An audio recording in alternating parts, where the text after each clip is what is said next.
Here's a look at the emini S&P for Tuesday, August 30th, 2011. We were looking for continuation higher. The market had confirmed the intraday up auction yesterday in our view. So we're looking at the market profiles right here. What you see is this is today's and this is yesterday's here. And the one in the middle is what happened overnight. So we were expecting some follow through higher. 92 is one of our supports, as well as 99. It did get down to 92 overnight. It hit approximately 99 in the regular trading hours early in the session, right where it opened right here, and then had a really nice rally all the way up to and almost hit our next area of resistance at 19. Market actually got to 1875, so a nice move higher. However, the market did have a really strong rejection off of that high. And now we're looking at around the 1202 area as support, and then 99 and then 94. So wouldn't be surprised if this high stays in place for a little bit here. That's pretty good rejection off of those prices late in the day, so we're going to have to keep monitoring that. We also use the profiles here from the regular trading hours only, and that's what you're looking at right here, slightly different look. Here is our software with our trades showing, and our trades show with a down red arrow if it's a short trade, and then the entry is at the dash line, as you can see there and there. Another short trade here.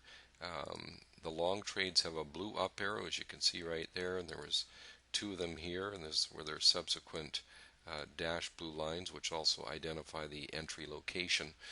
We had another late one here. We didn't take this one. It was just a few minutes before the cash closing, a little bit too late in the day for us to go ahead and take that trade.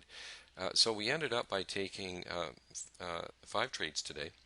The first one we did take here, which just did reach our first objective, so we're break even on that. We did not take the second trade, however, and the reason being is that we had a reference area right at 99, as I was mentioning, and we don't want to be a seller just above it. We'd be a seller just below it, and that's why we took this first indication to get short, but not in the next one. We did take this long trade right in here, and it did bounce to our first objective only and then stop us out. So unfortunately, with the first 3 indications, we took 2 of them, and both of them were break even. We did get a little lucky, I guess you could say. We did get filled right here on this long trade. It moved 2 3/4 points in our favor, so hitting our first and second objective, and so that was our third trade.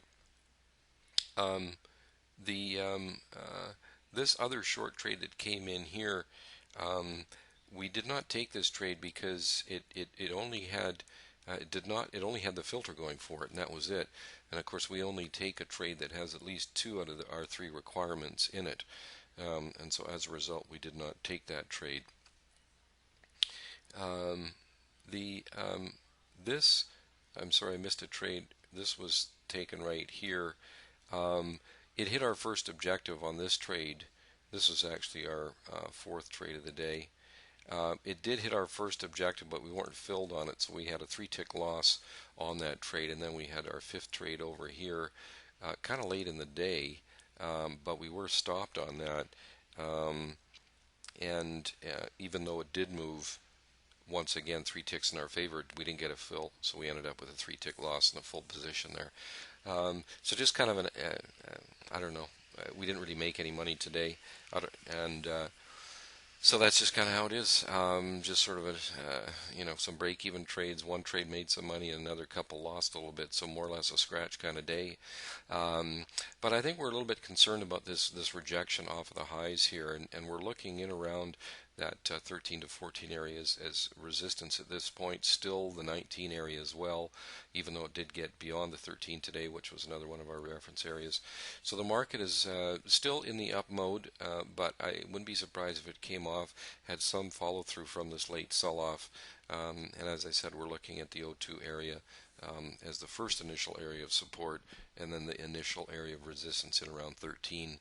Any questions or comments, just get a hold of us at info@eminidaytrader.com, or give us a call. Our number's on our website there. So thanks for taking the time to watch the video, and we will see you again tomorrow.